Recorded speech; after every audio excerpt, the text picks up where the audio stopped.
Heute bin ich immer noch in Lefkada, aber diesmal am Milos Beach und ja, sehr schöne Bedingungen.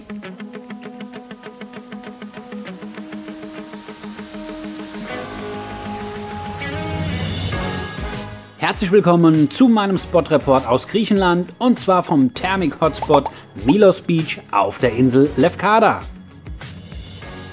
An diesem Spot ist alles an Wasser- und Windfreuden möglich und der Juni ist eine Top-Reisezeit, was die Windausbeute angeht.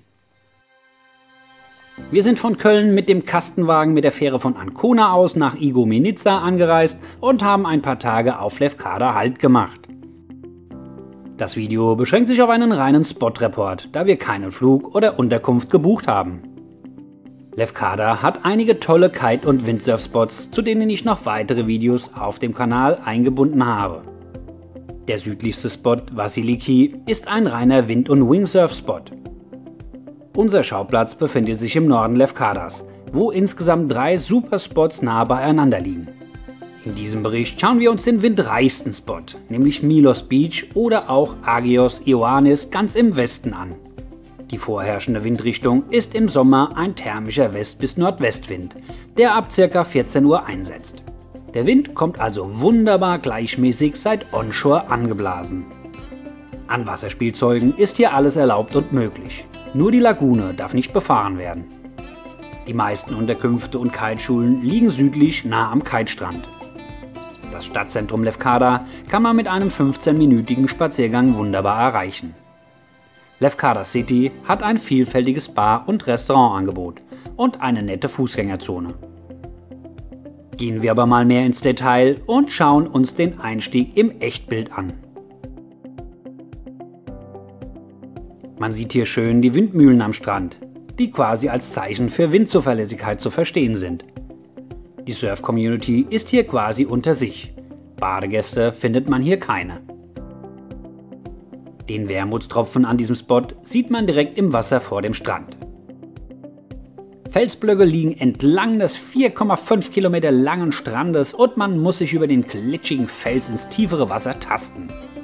Nach ca. 10 Metern ist es aber schon tief genug, um mit dem Windsurfbrett und nach 15 Metern auch mit dem Foil loszufahren.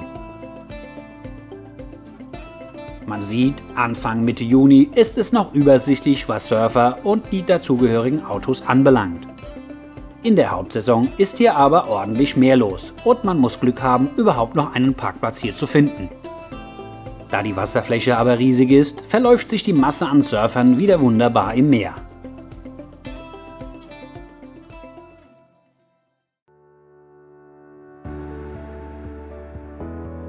Da die Felsen im Wasser für Anfänger echt tricky sein können und es 2 wunderbare Ausweichspots im Umkreis von 12 Kilometern hat, empfinde ich Milos Beach nicht unbedingt als anfängerfreundlich. In den Sommermonaten setzt der Wind so gegen 14 Uhr ein und bläst bis in die Dunkelheit hinein ordentlich durch. Wenn du dir also ein Sunset-Bild beim Kiten wünschst, hier funktioniert es mit Sicherheit. Da der Wind ungebremst vom Meer hereinkommt, ist er schön gleichmäßig und entspannt zu fahren.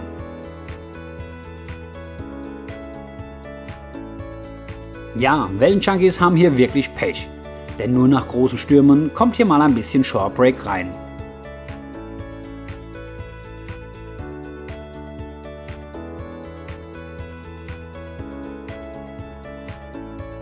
Durch das dieser Spot eine optimale Thermikentwicklung hat, findest du hier meist ca. 3 bis 5 Knoten mehr Wind im Vergleich zu Agios Nikolaos oder der Wooden Bridge, obwohl sie nur wenige Kilometer entfernt liegen. Da wir das Glück haben, mit einem Camper unterwegs zu sein, haben wir ganz bewusst kleine Surfpausen eingelegt und diese schöne Insel ausgiebig bereist. Der Weg zum südlichsten Strand zum Beispiel dauert ca. 1 Stunde. Die 2 schönen SUP-Touren, die wir hier gemacht haben, findest du auf meinem YouTube-Kanal.